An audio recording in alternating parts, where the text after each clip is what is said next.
아침 저녁으로 쌀쌀한 11월입니다. 라디오 서울과 함께 언제나 여유와 따뜻함을 가지시길 바랍니다. 강혜신의 오늘의 미국.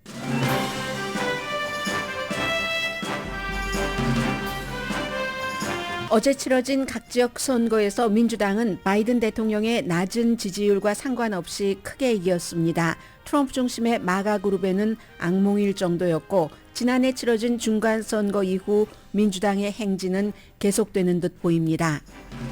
오하이오주를 포함한 여러 주에서 낙태 관련 직간접 선거에서 민주당이 승리했습니다. 공화당주인 켄터키에서는 민주당 현 주지사가 공화당 전 대통령과 현 상원 원내대표의 지지를 받은 도전자를 누르고 재선됐습니다.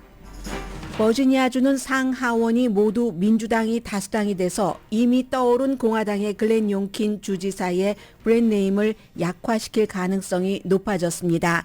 공화당에서 의미 있는 승리는 미시시피의 현 주지사의 재선 정도입니다. 펜실베니아주 필라델피아 시에서는 99명의 남자 시장이 지나가고 처음으로 100번째의 여자 시장이 탄생했습니다. 한인 데이빗 오 후보를 물리치고 당선된 필라델피아 최초의 차기 여자 시장은 온건한 민주당인 셰릴 파커입니다. 보수적인 주에서 레크리에이션용 마리화나 합법화가 통과됐고 저소득층을 위한 주택 마련안이나 홈리스 피플을 단속하는 안도 진보적인 주에서 통과됐습니다. 블루 스테이트인 캘리포니아 유권자 가운데 바이든 대통령을 지지하지 않는 비율이 처음으로 과반수가 넘었습니다.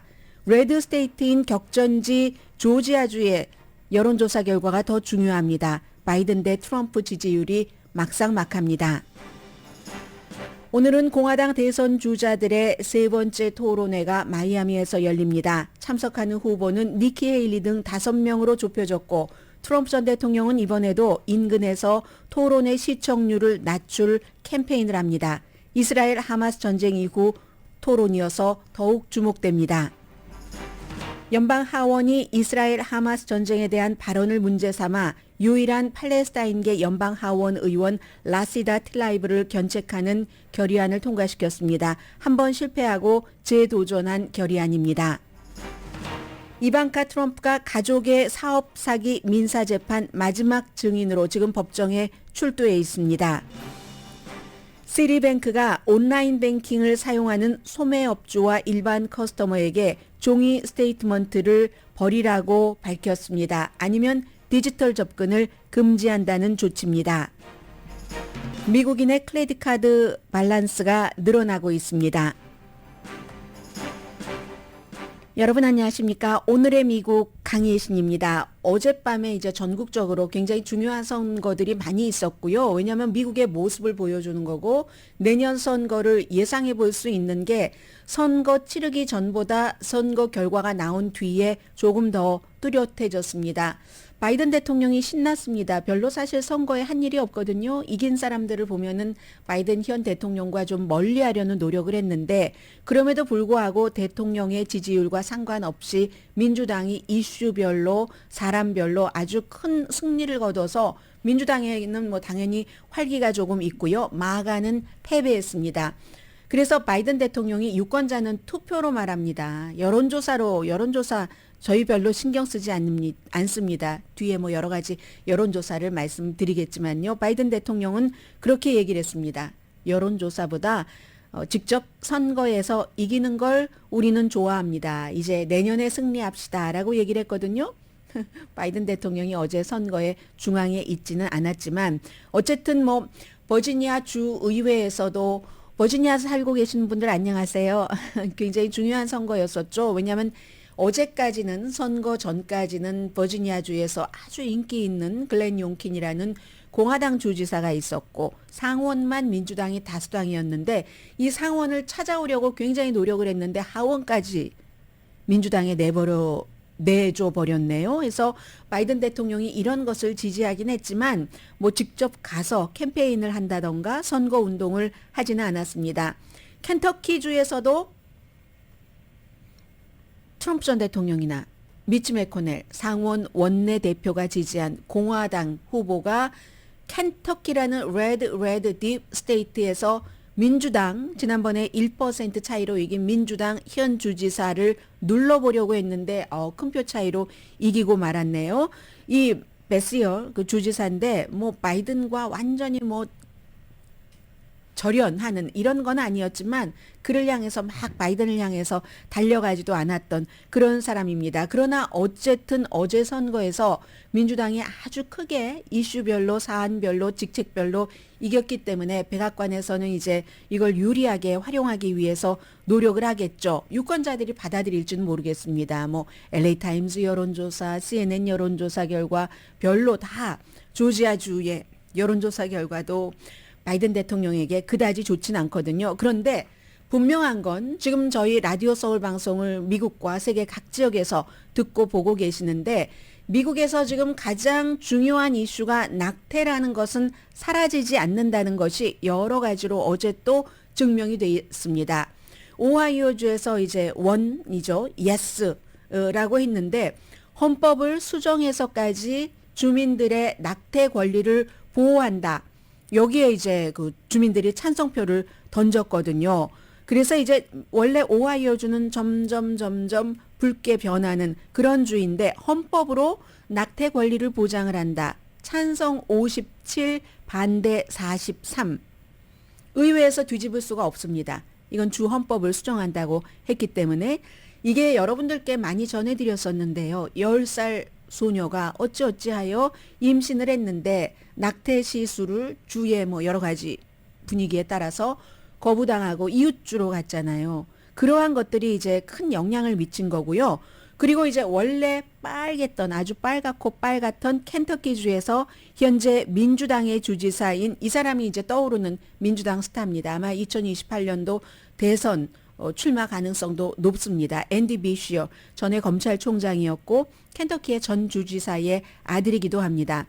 젊어요. 50대 초반인가? 50대인 것을 아니네요. 50대도 안 됐습니다. 45살밖에 되지 않았어요. 이 사람이 트럼프 전 대통령이 아주 강하게 지지를 했던 데니엘 카메룬이라는 현 그 검찰총장. 이 사람은 흑인이고 37살 더 젊습니다. 켄터키주가 공화당의 상원 원내대표 미치 매코넬의 놀이터잖아요. 그 본인의 지역구잖아요. 얼마나 이 공화당 후보를 지지했는지 모릅니다. 트럼프 전 대통령과 마찬가지로 도전자를. 그런데도 53대 48로 그 딥 스테이트에서 가볍게 이겼는데 이것도 또 중요한 게 낙태입니다. 민주당 주지사는 낙태 권리를 보호를 했어요. 그에 비해서 데니엘 카메룬이라는 이 도전자는 아주 강하게 반대를 했거든요. 물론 주지사가 지난번에 당선됐을 땐 초선이고 이번이 재선인데요. 그때 1% 정도 차이로 당선됐는데 그 뒤에 코비드 사태 같은 것을 굉장히 잘 막았고 자연재해도 마찬가지로. 그래서 이제 이 사람이 당선된 건 너무 중요합니다. 켄터키주가 지난번에 선거를 했을 때 낙태에 대해서는 낙태권 보장을 거부한 주거든요. 이번에 오하이오주 주민들과 반대. 그 정도로 오하이오주보다는 현재 켄터키주가 더 사회적으로 보수라는 것을 알 수가 있는데 그런데 이 주지사가 그 낙태 권리를 보호한다 하는 것을 들고 나와서 켄터키주에서 이겼으니까 이건 대단한 거죠. 근데 거기에는 뭐가 있냐면 제가 음성을 조금 들려드릴 텐데요. 그 헤들리 듀발이라는 12살 때 스텝파더에게 강간당했던 그런 소녀가 있습니다. 그런데 이 지금 켄터키주에서도 도전자인 공화당의 검찰총장은 근친상간이고 강간이고 다 상관없다. 어린이고 누구고 전부 이건 그 낙태는 안 된다. 아이를 낳아야지 된다라고 얘기를 했거든요. 그랬더니 이 소녀가 캠페인을 도와줬습니다. 민주당 그 주지사의 I was raped by my stepfather after years of sexual abuse. I was 12. Anyone who believes there should be no exceptions for rape and incest could never understand what it's like to stand in my shoes. This is to you, Daniel Cameron. To tell a 12-year-old girl she must have the baby of her stepfather who raped her is unthinkable. 네, 이 소녀가 얘기를 하잖아요. unthinkable. 상상할 수도 없는 일이라고 12살 소녀가 끊임없이 스텝파더에게 성적으로 학대당하다가 임신을 했고 그런데도 그 아이를 낳아야지 된다고 in my shoes에 들어와 보지 않았다라고 얘기를 하죠.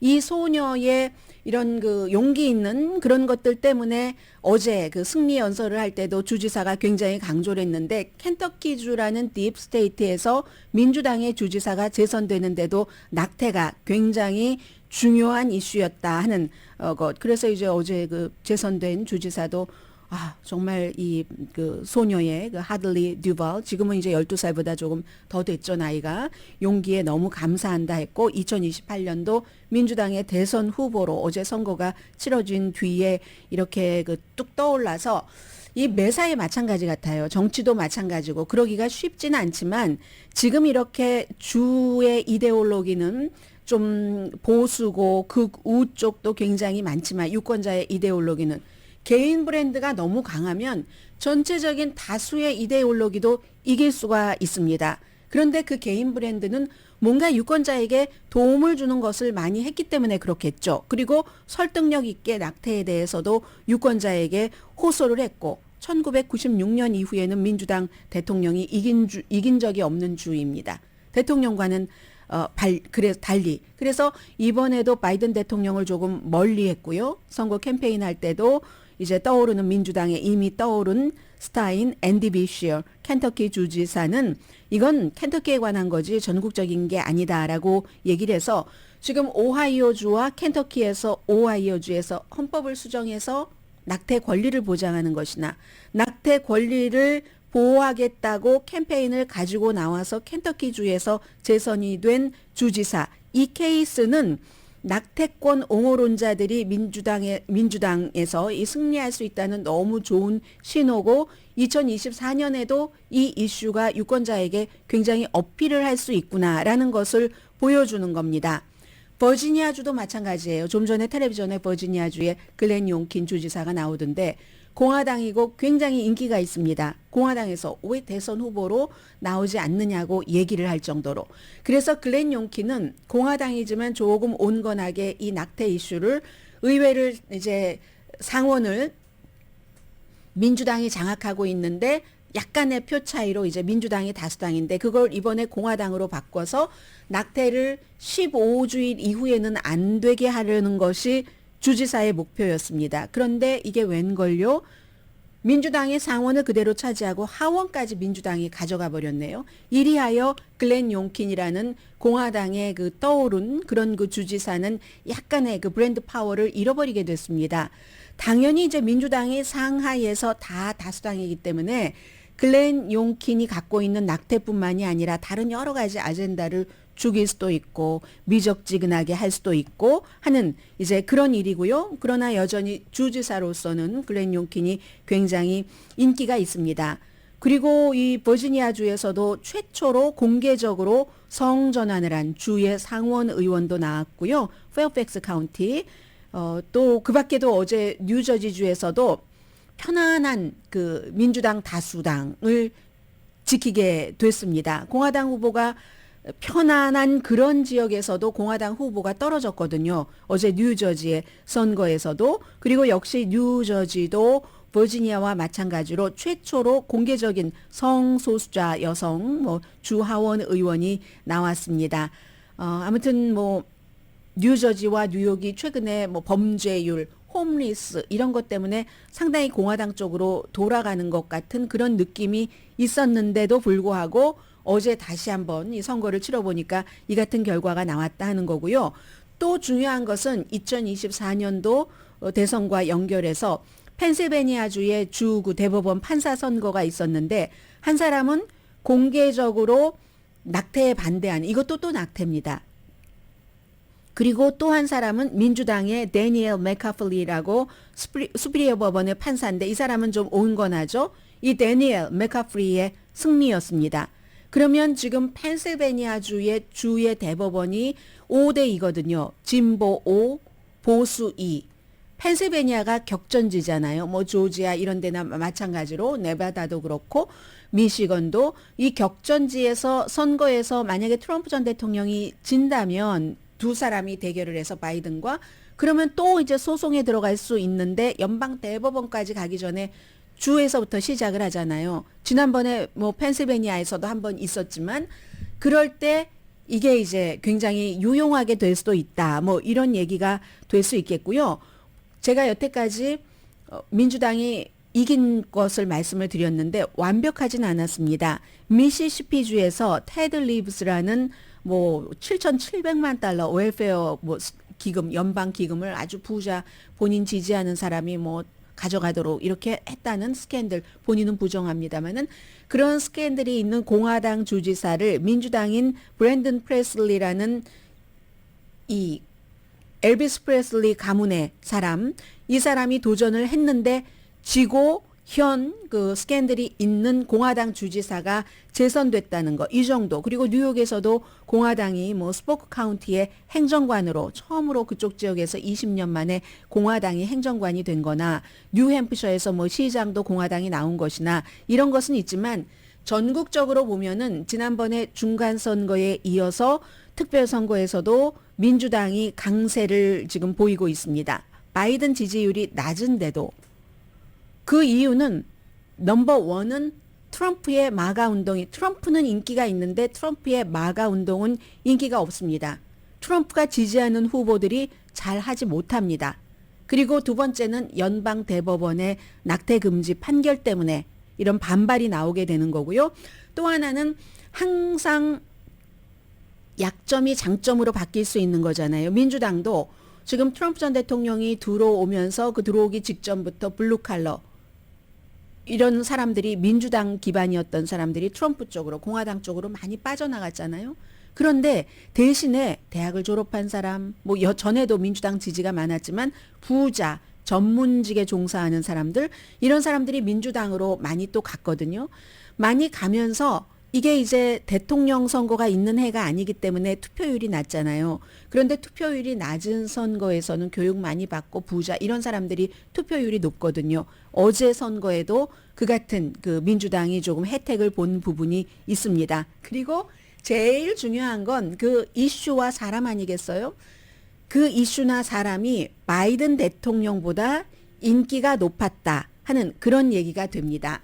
그래서 이제 보면은 격전지인 조지아주의 이런 여론조사 결과를 조금 말씀을 드리겠는데 최근의 여론조사는 전부 바이든 대통령에게 아주 나쁩니다. 위험하다고 생각될 정도로 어제도 그제는 그 오바마 전 대통령의 측근이었던 뭐 전략가이기도 했던 데이비드 엑셀로드가 뭐 바이든 대통령 후보 사퇴해야 된다 뭐 이렇게 얘기를 하더니 어제는 전에 하원 의원이었던 사람이 역시 바이든 대통령 잘한 것도 많지만 나가야지 된다 이런 얘기를 했어요. 이게 이제 뉴욕타임즈와 시에나 칼리지의 여론조사 결과 격전지 6군데 가운데 5군데에서 현재 트럼프 전 대통령이 바이든 대통령을 이기기 때문에 지금 오늘 선거가 치러지면 트럼프가 대통령이다. 바이든이 아니라 이 얘기가 나왔죠. 그 뒤에 CNN 방송의 여론조사 결과도 마찬가지였습니다. 바이든을 트럼프가 이겼거든요. 등록된 유권자를 대상으로 49%대 45%. 어제 또 로이터와 입소스의 여론조사 결과 바이든 대통령의 지지율이 또 40% 아래로 내려가서 39%. 오늘 또 로스앤젤레스 타임즈와 UC 버클리의 공동 여론조사 결과를 보니까 캘리포니아주 블루 스테이트잖아요. 민주당 지역이잖아요. 바이든 대통령의 업무 수행 능력을 지지하지 않는다가 52%, 지지한다가 44%밖에 안 됩니다. 지지하지 않는다는 5월 달에 비해서 6포인트가 올라갔고요. 지지율은 4포인트가 하락했습니다. 이유는 민주당 사이에서의 하락률이 높답니다. 무당파도 약간 좀 줄어들긴 했지만 공화당은 뭐 거의 캘리포니아주의 공화당은 더합니다. 더 바이든에 대해서 반대, 거의 반대라고 보시면 돼요. 90 몇몇 %. 그런데 민주당에서 이게 바이든 대통령에 대한 지지율이 많이 내려갔다는 거거든요. 물론 이제 그 소수인종 돈을 좀 적게 버는 사람 가운데서 인플레이션, 물가 때문에 그렇고 숫자와 상관없는 장바구니 물가요. 그리고 또 이스라엘 하마스 전쟁이 터졌잖아요. 여기에 대해서 이스라엘에 대한 너무나 편파적인 그 지지다 이런 것들 때문에. 근데 그렇다고 해서 이 캘리포니아주의 유권자들이 바이든 지지율이 민주당이 떨어졌다고 해서 트럼프에게 투표할까요? 절대 그렇지 않습니다. 그렇지 않다고 저는 엊그제 벌써 말씀을 드렸고 오늘 LA타임스도 그렇게 해석을 했습니다. 중요한 것은 조지아주의 유권자잖아요. 조지아주에서도 막상막하라고 말씀은 드렸는데 정확하게는 트럼프 전 대통령에 대한 지지율이 45%, 바이든에 대한 지지율 44%, 1%포인트 오차범위 안에서 트럼프가 앞서갑니다. 조지아주가 워낙에 흑인 유권자가 많기 때문에 78% 바이든 지지, 12% 트럼프 지지. 중요한 건 무당파입니다. 무당파의 5분의 1이 모르겠어, 잘 모르겠어. 30%만이 바이든에게 투표를 하겠어 라고 얘기를 했습니다.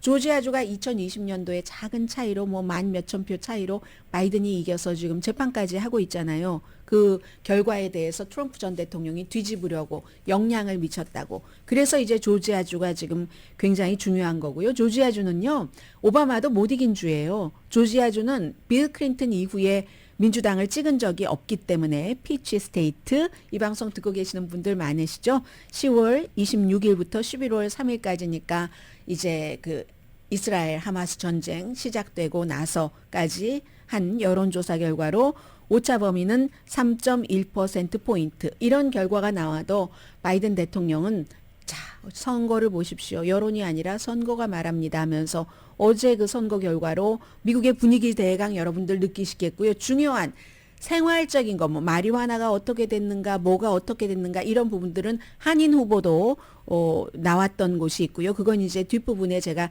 여러분들께 전해드리겠고요. 아무튼 민주당은 좀 탄력을 받았습니다.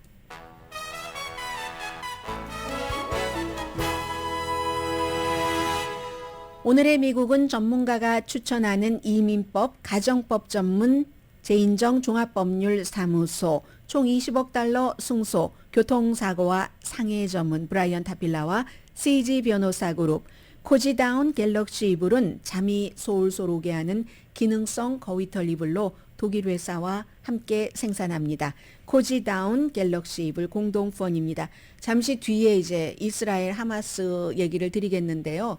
오늘의 미국에서 이제 이스라엘 하마스 뉴스를 접하신 분들 가운데서 나름대로 따로 공부도 하고 연구도 하고 또 느낌이 사람마다 다 있잖아요. 이게 시간이 지나면서 차곡차곡 쌓이면서 어떤 그 깊은 그 다큐멘터리 스토리 이렇게 받아들여지는 것 같은데 오늘도 저는 생존 죄책감이라는 말이 읽고 보고 들은 뉴스 가운데서 가장 들어온 그 같은 내용이었습니다. 잠시 뒤에 전해드립니다.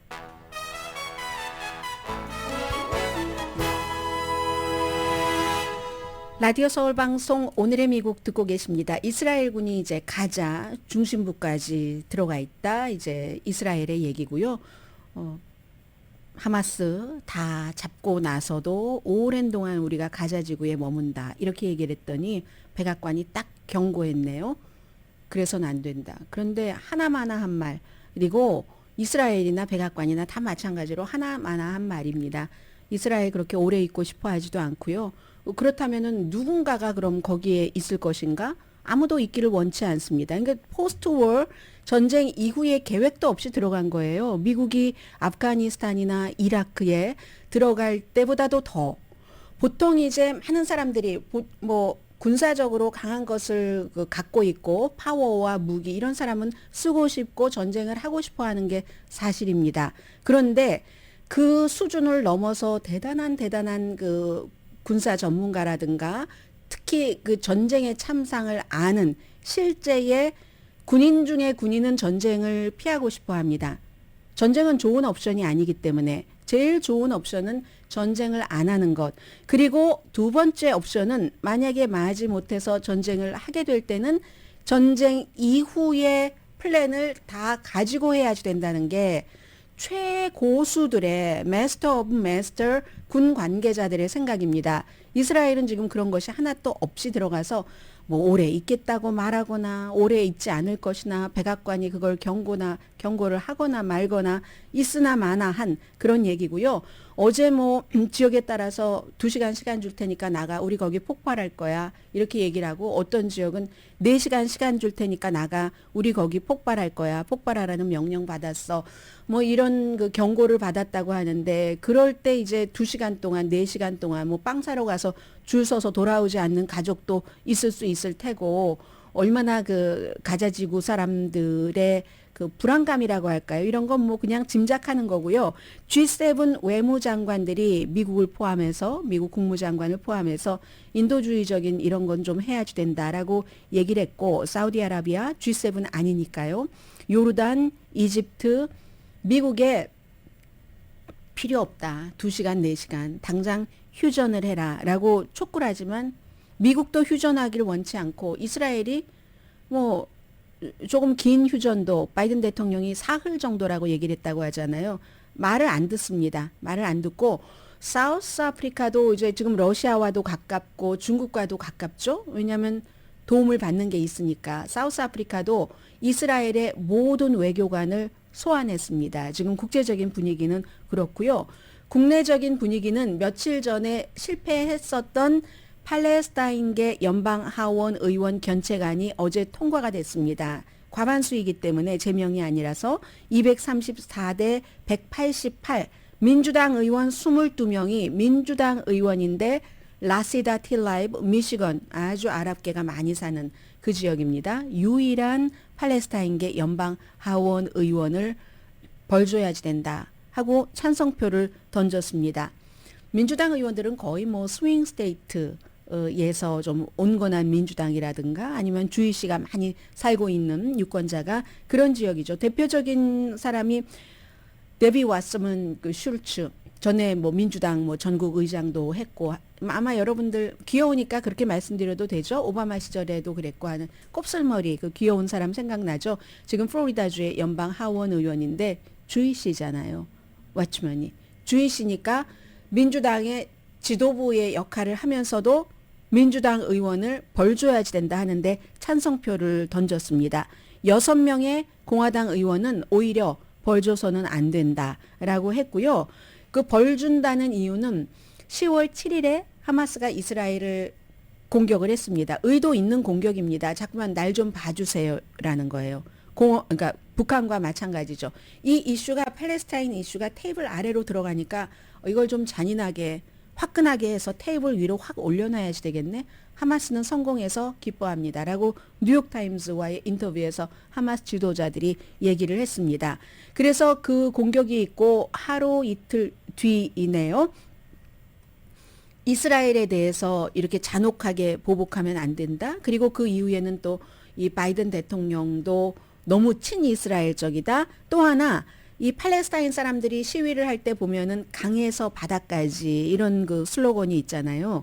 그런 그 슬로건을 이 라시다 트라이브 의원도 얘기를 하는데 어디 모임에 가면 얘기를 하는데 그걸 라시다 트라이브 의원은 자유와 평화, 공존, 이스라엘 국가 하나만이 아니라 팔레스타인과 같이 살아야지 된다. 이스라엘 나라 다 깨부숴라 하는 것도 아니에요. 원래 팔레스타인 땅이었던 그곳에서 그렇게 얘기를 하는데 그런데 이 공화당이나 또 이 사람 벌줘야지 돼 한 민주당 의원들은 그것을 이스라엘을 파괴하기 위한 그런 그 문구다라고 해석을 서로 이제 달리하는 것. 그래서 대부분의 민주당 의원들도 지금 백악관에서 얘기하는 것처럼 전술적인 일단 전쟁 중단, 뭐 폭격 중단 이런 걸 요구하지 휴전을 말하지는 않습니다. 그랬더니 트라이브 의원이 딱 어제 이제 견책이 되고 나서 하는 얘기가 의회에서 유일한 팔레스타인계 미국인의 소리와 관점을 인정하지 않고 또 이 사람은 팔레스타인계를 대변해야 되잖아요. 미시건 그쪽이 지역구니까 거기서 태어났습니다. 어머니 아버지는 팔레스타인에서 이주를 하셨고요. 나의 동료들은 명백한 거짓말로 나를 결의안을 만들어서 내 입장을 왜곡해서 난 평화를 얘기했는데 폭력을 얘기하면서 나에게 벌을 주는 안을 통과시켰다. 하마스의 폭력도 이스라엘의 민간인을 표적으로 한 폭력과 살해도 나는 똑같이 반복적으로 비난을 했다. 그리고 이스라엘 사람 숨진 것에도 애도를 표했고 팔레스타인 사람 숨진 것에도 애도를 표했고 그러나 지금은 팔레스타인 사람 숨진 게 이스라엘 사람 숨진 것의 10배 이상이 되니까 그리고 그때는 한번 끝났고 지금은 계속 앞으로 늘어나잖아요. 그러니까 계속 팔레스타인 민간인의 죽음을 애도할 수밖에 없는 그런 것. 그런데 이 틸라이브 의원이 저를 괴롭히거나 비난하려는 시도는 소용없습니다. 휴전하자 하는 이 무브먼트는 그냥 미국 의회 이것보다 훨씬 더 그런 휴전을 하자 하는 목소리가 크기 때문입니다. 또 하나 이스라엘 정부를 어떤 면에서 비난하는 것을 무조건 반유대주의다라고 생각하는 것은 정말 위험한 겁니다라고 얘기를 합니다. 예전에는 미국에서 이렇게 견체감 같은 거 많이 안 내놨는데 이제 점점 당파적이 되고 나서 이런 것들이 나오고 이스라엘 이슈는요 완전히 미국에서는 특히 정치인들은 힘과 그러니까 돈과 기부 그리고 표까지 주잖아요. 이스라엘 사람들은 이스라엘계 미국인들은 99% 투표율입니다. 99% 투표율을 누가 따라가겠어요. 그러니까 이제 그런 것들 때문에 꼼짝 못하는 그런 면도 없지 않아 있죠. 그래서 견체간이라는 게 아무런 영향을 미치지는 않습니다. 그리고 공식적으로 이제 너 그러지 마 하고 야단치는 건데 제명보다 한 단계 아래이라는 것 말씀을 드리고요. 그리고 벤츄라에서 친이스라엘과 친팔레스타인계들이 같은 교차로에서 막 서로 시위하다가 이제 69세셨죠. 그분이 68세셨나요? 결국은 이제 말다툼하고 몸다툼 좀 하다가 넘어져서 병원에서 그 다음날 숨졌는데 어제와 조금 다르게 들리네요. 어제 같은 경우는 이거는 살인이다. 무슨 뭐 이를테면 친팔레스타인계 시위대가 살해를 한 거야. 비슷한 뉘앙스로 갔었는데 조사 중이지만 살인이나 증오 범죄로 형사 기소할지 여부는 결정하지 않았다. 벤츄라 카운티의 셰리프 짐 프라이호프 캐슬러 씨가 뉴욕타임스와 인터뷰는 그렇게 했습니다. 그리고 목격자들이요. 이분 숨진 분이 어떻게 그 쓰러졌는가 정말 그 메가폰으로 맞았는가 메가폰으로 맞았다고 그게 죽음의 직접적인 원인인가 여기에 대해서 이제 본 사람들이 다 다르고 한 7, 80명 있었다고 하는 것 같은데 목격자마다 증언이 다릅니다. 근데 첫날은 대체적으로 언론에서도 친이스라엘계 목격자들의 말을 거의 실어줬거든요. 해서 지금 셰리프는 공격자 서로 마지막에 그 말다툼하고 한 사람은 지금 누군지 파악이 됐답니다. 그래서 서로 반대되는 진술을 하고 있기 때문에 이게 어떻게 될지 모르겠는데요. 생존적인 죄책감.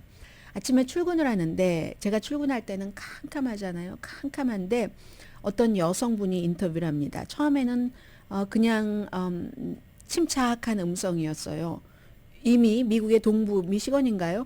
어느 주에 집에 왔습니다. 가자지구에서 오랜 동안 나오지 못하고 있다가 이집트를 통해서 온 거죠. 왔는데 이분이 얘기를 하시는데 정말 27일이라고 했던가요? 그분은 너무너무 힘들었는데 힘든 것 중에서 가장 힘든 날은 남쪽으로 대피해라 할 때 길이 완전히 다 막혀버리고 하니까 그날이 신체적으로 힘들었던 가장 그런 것이고 그리고 나서 이제 음성이 흔들리기 시작하더군요. 또 남편도 마찬가지고 우리와 우리 아이들은 이제 이렇게 미국 시민이니까 이렇게 안전하게 있고 집에 돌아와서 샤워도 하고 하는데 팔레스타인을 방문한 외국인들은 거의 그 가자지구를 방문한 외국인들은 거의 친인척이 있다던가 하는 그 아주 그런 이유가 없으면 이스라엘이 벽을 쳐놓고 감옥처럼 만들어 놓은 곳을 왜 가겠습니까? 그래서 결국은 생이별을 한 거잖아요. 저희 어머님, 아버지, 가족, 뭐 친척들 뭐 이런 얘기 하니까 남편도 옆에서 나의 뭐 어머니, 아버지, 가족, 친척 이렇게 얘기를 하니까 이제 끝내 이 여성이 아주 침착한 음성이 울먹임으로 바뀌었는데 그게 생존 죄책감. 살아야 되기 때문에 미국 시민이니까 올 수밖에 없었지만 그 생지옥에 사랑하는 모든 가족들을 남겨두고 우리만 쏙 빠져나왔기 때문에 우리는 생존 죄책감을 너무 심하게 느낍니다. 라고 NPR 방송과 인터뷰를 했습니다.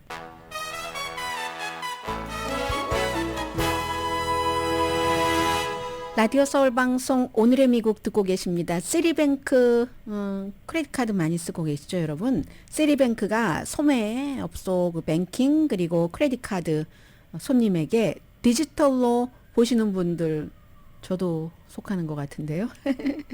그런 분들은 이제 앞으로 그 종이로 스테이트먼트 받는 것을 안 받는다고 이걸 이제 하셔야지 된답니다. 그렇지 않으면 디지털을 볼 수 없게 한다는 거예요. 몇 년 동안 이제 계속 뭐 경고는 줬죠. 늘 그렇잖아요. 이거 뭐 종이 스테이트먼트 안 받으시겠습니까? 하는 거 프론트 페이지에 뜨죠. 뭐 세리뱅크뿐만이 아니라 그러나 또 그 커스터머로서는 두 가지가 있는 게 안전하다고 생각을 하기 때문에 이 온라인은 나에게 찾아오는 게 아니라 내가 찾아가서 확인해야지 되는데 바쁘면 잊어버릴 수도 있고 하니까. 그런데 이제 앞으로는 온라인을 하는 사람은 온라인 뱅킹을 하는 사람은 종이로는 받으면 안 된다. 그리고 언제든지 바꿀 수는 있답니다. 뭐 종이로 나는 하고 싶다 하면 바꿀 수는 있는데 그런데 이제 디지털을 사용하기 위해선 그걸 반드시 이제 종이는 중단을 하셔야지 된답니다. 그다지 많지 않다고 하는데요. 한 자리 숫자밖에 안 된대요. 시리뱅크 크레딧 카드라서 그러지 않을까요? 아니면 그 일반 은행 같은 경우는 온라인 뱅킹 하시는 분들 무척 많으실 텐데요. 그리고 디지털로만 하더라도 중요한 때는 보내준답니다. 메일을. 어떤 때냐면 돈을 내야지 되는데 크레딧 카드 돈을 내는 기한이 지났거나 또 모르고 신용 그 한도를 초과할 수도 있잖아요. 그런 때는 종이로 보여주고 만약에 시리뱅크 이제 시작하시는 분들 신규 커스터머는 자동으로 종이 없는 그 스테이트먼트 이게 이제 뭐 예를 들어 벤모 종이 스테이트먼트 오는데요. 벤모 말고 이제 다른 종이 스테이트먼트 안 오는 그런 경우도 있잖아요. 이제 추세이기 때문에 올 것이 오고야 말았다라고 생각하시는 정도가 맞을 것 같습니다. 당연히 뭐 공간도 절약하고 비용도 절감이 되고 하기 때문에 이런 걸 권하는 거고 그렇게 해서 비용이 절감되면 디지털 서비스를 더 쉽게 한다. 거기에 투자하겠다는데 제가 이제 한국은행도 써보고 미국은행도 써보는데 글쎄요 그 미국은행이 훨씬 그 온라인을 쉽고 아주 그 편리하게 한다는 거. 이게 앞으로 온라인이 대세이기 때문에 어쩔 수 없는 것 같아요. 그것 때문에 미국은행을 주로 쓰시는 분들도 많이 계시거든요. 주말 걸리면 한국은행은 주말은 그 절대로 온라인에 뭐 업데이트 안 되고 뭐 이러는 것 있잖아요. 그리고 뭔가 누가 설계를 했는지 모르지만 굉장히 뭐 복잡해서 멋있어 보이는 게 아니라 조금 비합리적이다. maybe 그게 한국에서는 맞을지 모르지만 한국에 전문가가 있다면. 근데 미국에서는 미국식의 그게 있잖아요. 그래서 제가 이제 휴대폰도 써보면은 미국에선 역시 그 미국 사람들이 만든 휴대폰이 좀 적합하다 이런 느낌을 갖게 되는데 앞으로 이제 뭐 크레딧 카드가 됐건 뱅크가 됐건 종이보다는 온라인 쪽으로 간다는 이 무게를 두고 말씀을 드렸고요. 그리고 크레딧 카드 밸런스가 지금 늘어나고 있답니다. 세이빙 한돈 이제 거의 써가고 있다 하는 것이 증명이 되는 건데요.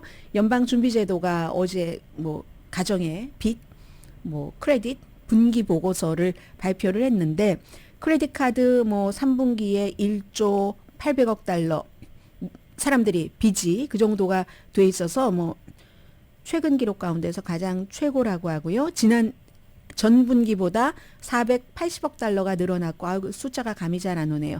지난해 같은 기간보다 1,540억 달러가 증가했답니다. 이건 점점 이제 사람들이 세이빙이 있던 돈 쓰고 그 뒤에 이제 크레딧 카드를 쓴다는 거고 빚도 늘어나고 또 이제 채무 불이행 같은 것도 이제 늘어나게 되는 거죠. 어느 정도냐면 2011년 이후에 최고 수준까지 늘어났다 하는 것 전해드립니다. 이방카 트럼프가 오늘 오빠들과 그리고 아버지의 뉴욕의 사업 민사 사기 사건에 대해서 증인으로 나왔는데 6월 달에 원래는 이방카 트럼프도 피고가 돼 있다가 이렇게 해보니까 피고는 아니야 해서 지금은 이제 피고에서는 빠졌는데 굉장히 다르더군요. 아버지와 그 아들들은 굉장히 저돌적이었고 그리고 뭐 그랬는데 이방카는 너무너무 차분했다고 할까요? 차분한 게 도가 지나쳐서 그 아서 앵고롬 판사가 잘 들리지 않는데요. 마이크 좀 가까이 써주세요. 마이크 좀 가까이 써주세요. 여러 번 얘기했는데도 그 방 안에 법정 안에 있는 사람도 안 들릴 정도였다고 하거든요. BBC 방송에 그 기자가 리포트를 하는 것을 보니까 그건 일부러 그런 거겠죠. 이방카가 얼마나 자기 홍보나 이런 데는 아버지를 능가하는 대가라고 부릅니다. 사람들이. 그런데 마이크 쓰는 법을 모르겠습니까? 어쨌든 여러 가지를 연출한 거고, 그리고 자주 그러는데 늘 아버지와 비슷하죠. 지각했다고 하더군요. 늦게 왔다고 하더군요. 그래서 이제 뭐 증인 출석 시간도 조금 늦었는데 그런 것. 그런데 굉장히 오빠나 아버지와는 달리 기억이 잘 안 나는데요. 저는 재무제표에는 뭐 관여를 하지 않아서 잘 모르겠습니다. 기억나지 않습니다. 뭐 이렇게 답변을 했다는 겁니다. 아직까지 무슨 뭐 아버지나 오빠들에게 뭐 해가 되는 답변을 했다는 거는 안 나오고, 안 나와 보려고 뭐 연기해 보려고 너무 애를 많이 썼죠. 예를 들어서 아이들이 학교 가는 기간인데 엄마가 뉴욕까지 가서 뭐 이러는 게 막 이렇게 얘기한테 뭐 킴 카다시안 생일 파티하는 가던데요. 뭐 아무튼 이리하여 오늘로써 이제 끝날 겁니다. 그리고 이방카는 아버지가 대통령 되기 전과 대통령이 되고 대통령 당시, 대통령 후 생활이 많이 달라졌잖아요. 대통령 자리에서 아버지가 물러나고 나서는 좀 거리를 두는 그런 생활.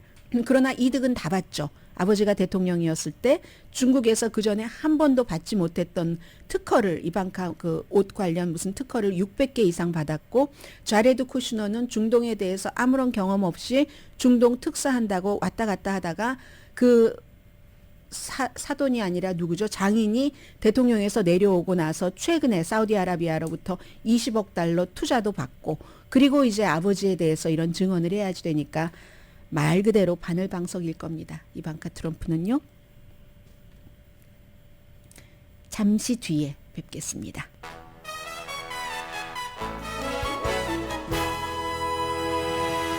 라디오 서울 방송 오늘의 미국 듣고 계십니다. 네, 데이빗 오라고 필라델피아에서 최초의 에이시안 아메리칸 시의원이 되셨던 분 계시잖아요. 공화당이고 그분이 이번에 시장 선거에 나갔는데 졌습니다. 온건한 민주당 셔럴 파커가 필라델피아 시 역사상 99번 시장이 남자였고 100번째 여자, 그것도 아프리칸 아메리칸이거든요. 11살 때 미혼모 엄마에게서 태어나서 할머니에게서 자랐고 무슨, 그런데 10대 때부터 인턴을 하다가 이렇게 해서 시의원 됐다는 그런 얘기고요. 아이오와 드모인도 최초의 뭐 여성 뭐 중요한 인물이 나왔고, 휴스턴은 민주당 진보와 온건한 사람이 시장 선거에서 결선을 치러야지 되고요. 텍사스 유발디에서 아이를 잃은 엄마는 그 시장 선거에서 떨어졌습니다.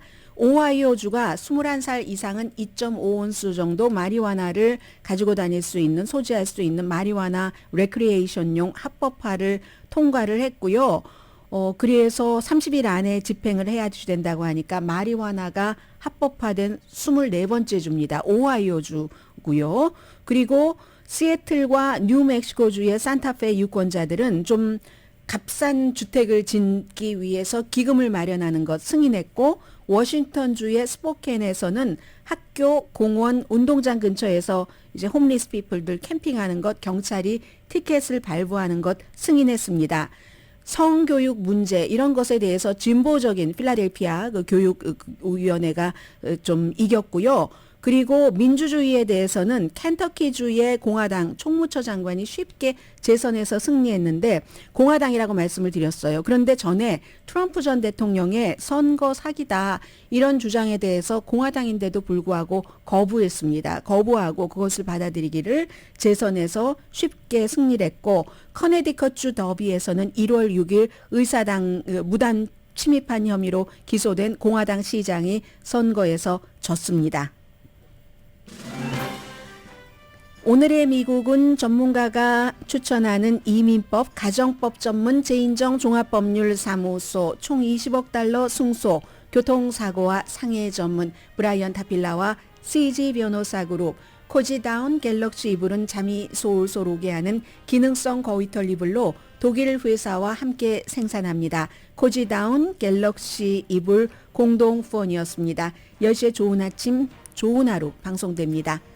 오늘 로스앤젤레스 시간으로 오후 5시에 5명이 참여하는 공화당 3차 토론회가 열립니다. 제일 먼저 니키 헤일리 사우스캐롤라이나 주지사 유엔 대사, 론 디센티스 플로리다 주지사, 팀 스캇 사우스캐롤라이나 연방 상원 의원, 비벡 라마스와미는 이제 사업가, 크리스 크리스티 뉴저지 전 주지사 이렇게 5명이고 트럼프 전 대통령은 마이애미에서 열리거든요. 마이애미 가까이에 있는 히스패닉계 그런 동네에서 이제 날 좀 봐주세요 하고 랠리를 하거든요. 언제나 첫 번째, 두 번째 했던 것과 마찬가지로. 그런데 이스라엘과 하마스 전쟁이 있고 나서 처음 있는 것이니까 굉장히 주목되죠.